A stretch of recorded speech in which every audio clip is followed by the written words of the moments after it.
Alaskans, wherever you are, welcome to the Must Read Alaska Show. Coming to you from somewhere in Alaska. This is the place where we talk about, you guessed it, Alaska. Where we keep the mainstream media on their toes and where we are standing up for what's right in a world run by leftists. You can find out more by heading over to mustreadalaska.com and also checking out the Must Read Alaska YouTube channel for some really great content. But first, let's get this party started. Welcome, everybody, to the Must Read Alaska Show. I'm your host, John Quick, coming to you live from somewhere in Alaska. And man, we got about 3 days of summer so far, which is awesome. I'm hoping for a couple more. It's been a little rainy, but we'll take 3 days when we can get them. We have a very special guest today, somebody who is on MasterChef and who lives in our very own state, Lizzie Hartman. Welcome to the Must Read Alaska Show. Hi, I'm so happy to be here. I'm so excited you're here. So for folks, they won't see the video, but Lizzie's actually also making food while she's doing the interview. It's the first time on the Must Read Alaska Show this has happened.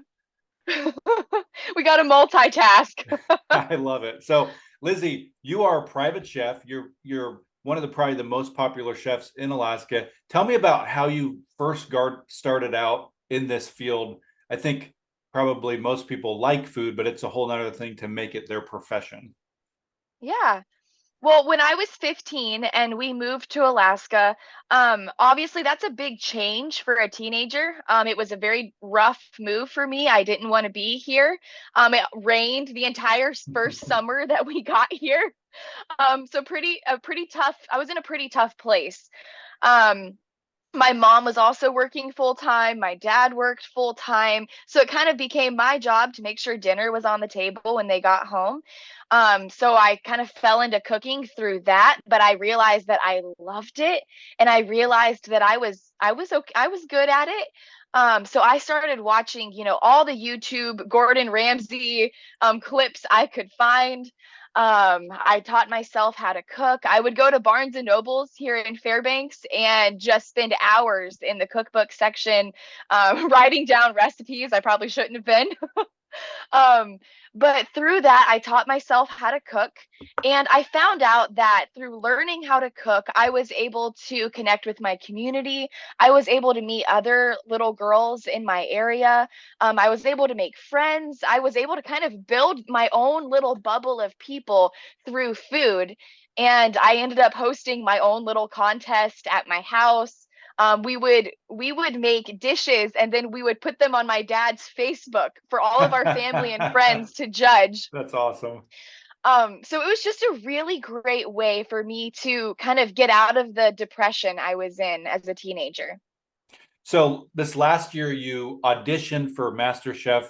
For folks that maybe have been living under a rock, MasterChef is probably the biggest food competition show that exists out there. The Gordon Ramsey is kind of the big name of it. It's on Fox. I think it's got 13 seasons under its belt. It's a pretty phenomenal show. Think American Idol, but for cooking. And talk to me about this audition. So you sent in your tape, for folks that haven't seen us, walk us through that, moment of, okay, I'm going to throw myself out there. I'm going to send my audition tape in. What am I going to cook? What am I going to do? Walk us through that moment. Yeah. It all kind of happened kind of fast at the very end of their audition process.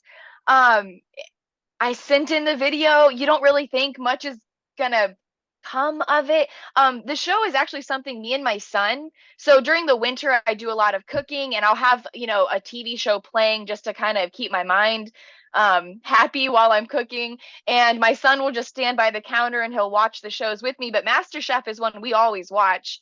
And we sent the tape in, and I heard back very quickly that they were interested, and the whole process just kind of got started from there. So that was wild. You don't think that that's actually going to happen.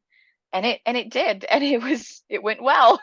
So when they call you, do you think like somebody's playing a prank on you, like your best friends, like tricking you, or Pretty like much. what was that moment like? Because somebody had to call you and say, "Hey, listen, you're awesome, you're epic, your food's amazing, you got a great personality.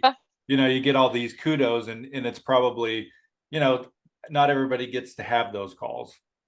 Yeah, I mean, I remember it was 40 below here this winter. When I got the call, I was in the car with my dad. My son was in the back. He was screaming. So I see that my call is from California, and I'm like, oh, this is it. So my dad pulls over and I hop out of the car. It's 40 below. It was the coldest day this winter. And I'm standing outside, and that's when they tell me, hey, you're coming down to California. So that was a very surreal moment that I can't forget, just due to them calling and how cold it was outside and what was happening in the car. There was a lot going on in that moment.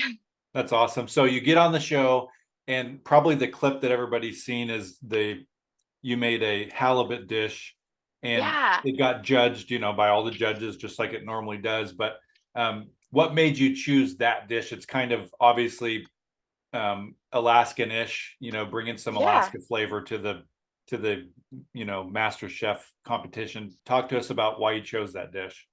Yes. It wasn't my original thought. Originally I turned in something else that I was thinking I was going to do. But I went to my chef who I went to culinary school with years ago, like 6 or 7 years ago. He was doing a gourmet cooking class, and I showed up to that. And he was teaching us how to compose a dish pretty much. And he was saying, you can have a protein and you can have your veggie, and he was kind of showing us how to plate it and all these things, and he did halibut. And that night I got an email that said, send us, something a little more hometown oriented, and I was like, well, I mean, that's as hometown as it gets. So we sent the halibut in, and what I love about the dish was that it's kind of ingredients that you're able to get in Fairbanks all year long, mushrooms, cauliflower, halibut. It's basic, it's simple, yet it's very elegant, and when executed well, it's an incredible dish. So I love that it's just something that I could always get here at the store. So you know, the moment, the clip that I've seen, it's like there's no dry eye in the room kind of a clip. You the judges all taste it, and you obviously don't really know what they're going to say, because if it's horrible, they're going to play up the fact that it's horrible. If it's good, they're going Yeah, to play up the fact that it's good. You take a big risk by putting your artwork out there, essentially, for them to judge. yeah. Talk to us about what it felt like for to get their reactions, and for folks that haven't seen it, tell us about what their reactions were.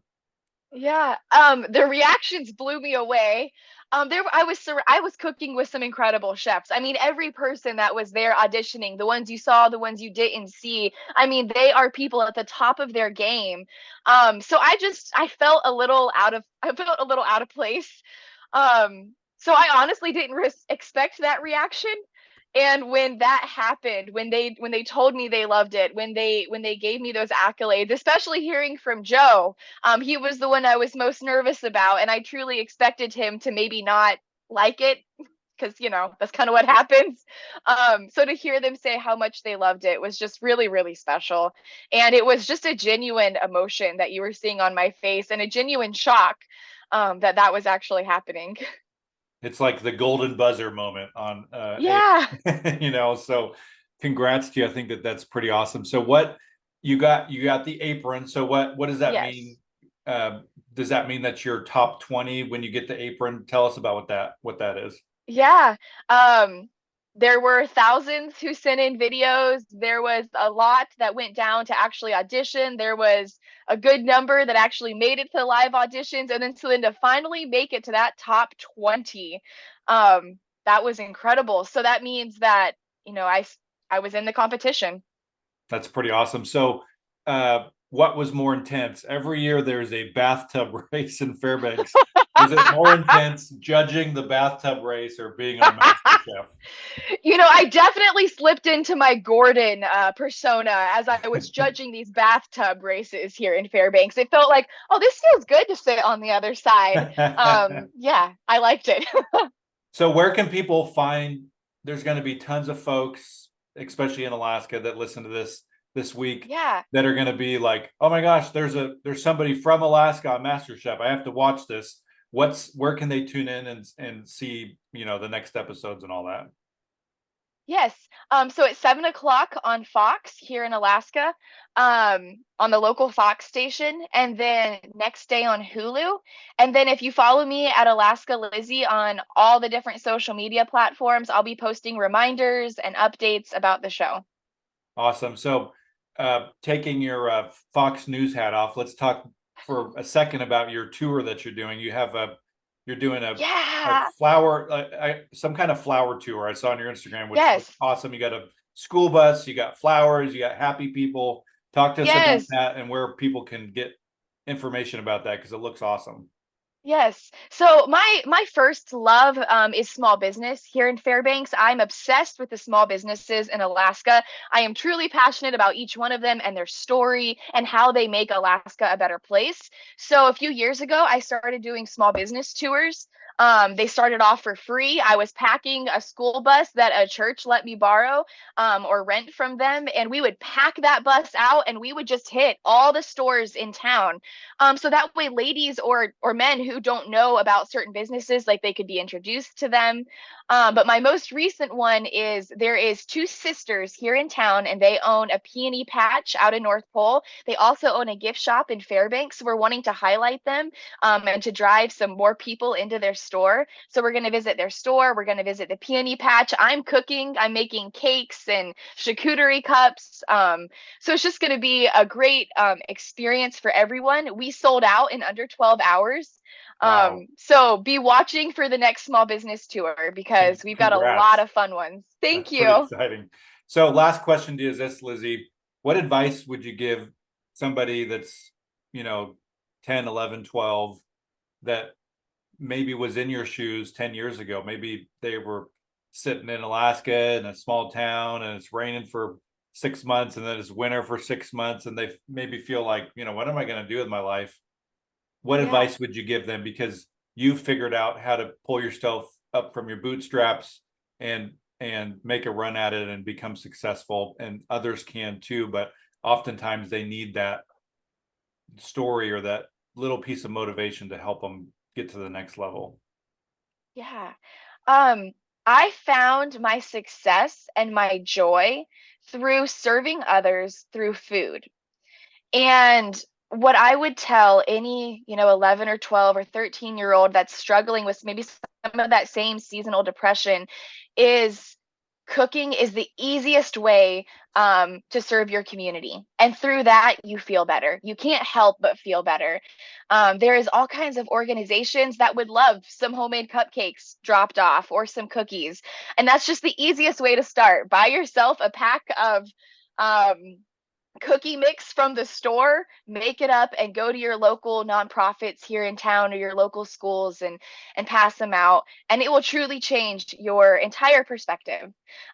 Start small, and from there, opportunities will just start to come.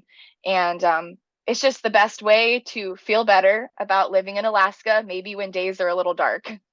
Awesome. Well, any last minute thoughts here before we head off?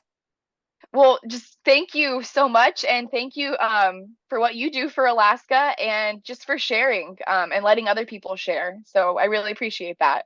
Awesome. Well, we wish you nothing but success. I hope you win the whole darn thing.